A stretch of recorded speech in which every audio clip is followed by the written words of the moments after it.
The Creator is a science fiction masterpiece. And so to recap The Creator, it is the story of AI, the scary boogeyman here in the world so far this year in 2023.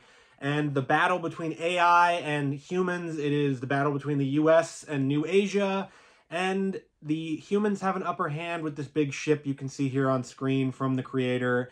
It is a super weapon, but the AI have found its own super weapon that can stop this ship and stop the war once and for all. John David Washington plays Joshua, who works for the US forces basically against the AI and are trying to hunt down and stop the last vestiges of the AI resistance. The US has outright banned AI after a nuclear weapon explodes in Los Angeles, and that's the story of the Creator.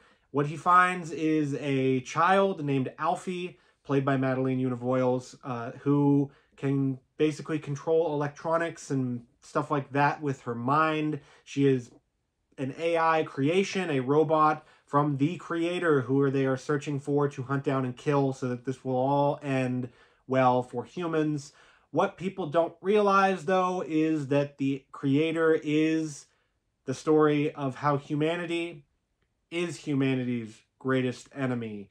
And AI, in this film at least, is not. The film has some fantastic performances, and there are 3 reasons why this movie is great, the performances being part of that, but for the other 2 reasons, we'll get to the performances for right now. In the film, in those performances, you get plenty of sort of excellent quality performances. John David Washington is excellent as always. He's just a fantastic actor, but he is overshadowed. The show is stolen from him by Madeleine Univoyles. She is, as Alfie, the performance of this film. She absolutely stuns in her role. Gemma Chan gets a little bit to work with here, but not a whole lot. It's kind of strange where she is a very central character to the plot of this film, but she doesn't get a whole lot here to go for. She's isn't in it for very long. And while her performance is good, for fans of Gemma Chan, they might be looking for a little bit more out of this film. Allison Janney, on the other hand, revels as the villain of this film. She's the leader of the U.S. forces. Her and her sort of group of mercenaries, strike team members or whatever, are devilishly evil. They revel in being evil. A guy, I don't want to spoil it, but a guy takes a dog hostage, and that's how you know how these people, how evil they are. And as soon as you did that, you know who the bad guys in the film are. But the rest of the cast does their job admirably. It's a relatively small cast for such a wide-ranging film. Ken Watanabe, though, is perfect in his role. He is truly excellent as just the sort of de facto leader of the AI resistance on the ground, at least the ground forces. And he gives a speech near the middle of the film that is haunting. That speech in the middle of the film is just amazing in the way that it flips your whole perception of the film, the whole perception of the AI forces, the whole perception of the conflict, where it is really the humans as the bad guys and the AI or the people harboring them as the people that are just trying to live. And it's something that he says where he says, if this war ends, the war is going to end. We just want to be ourselves and we just want to live. And it's that as a kernel that the Creator comes out of and really shows just how great it is with this plot, this narrative, this whole idea that we have of AI and technology as a whole. The other 2 points that make the Creator just absolutely fantastic, the visuals.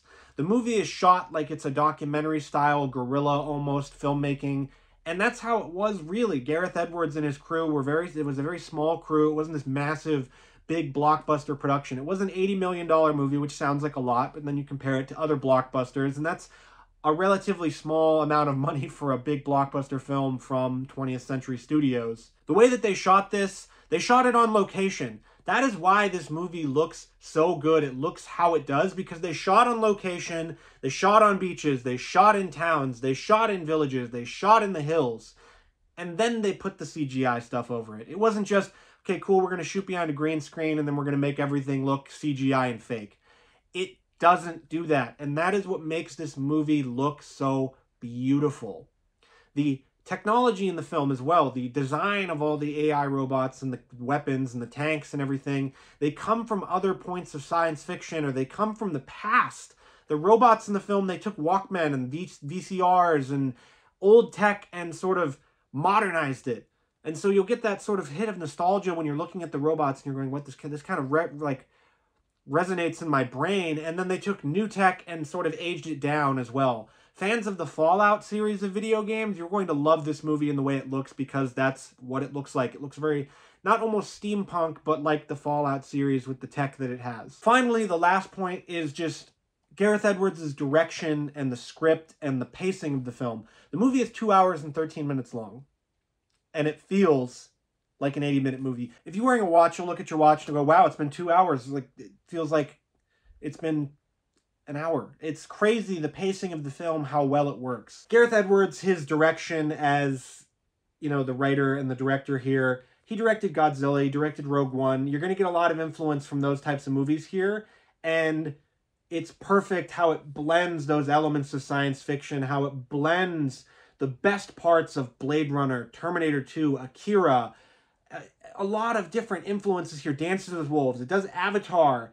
It feels a lot like those films, but it never ever feels like it's ripping them off just for the sake of ripping them off. It feels like it's paying homage, but it's doing the best of what stories do these days, where it takes from those and it makes it its own. It molds it and shapes it into the clay of the creator. It shapes itself into a movie that feels very original, but very, very sort of personal as well, and feels very familiar in a great way. So The Creator, it is one of the best science fiction movies I've ever seen. It's an important milestone movie for science fiction fans. It's a milestone movie for technology of today, and it gives us the most human-based story in an AI film, which is a masterstroke from Gareth Edwards and his team, and you get the best points of how humans are our own worst enemy, and how technology might not destroy all of us, but we might destroy ourselves.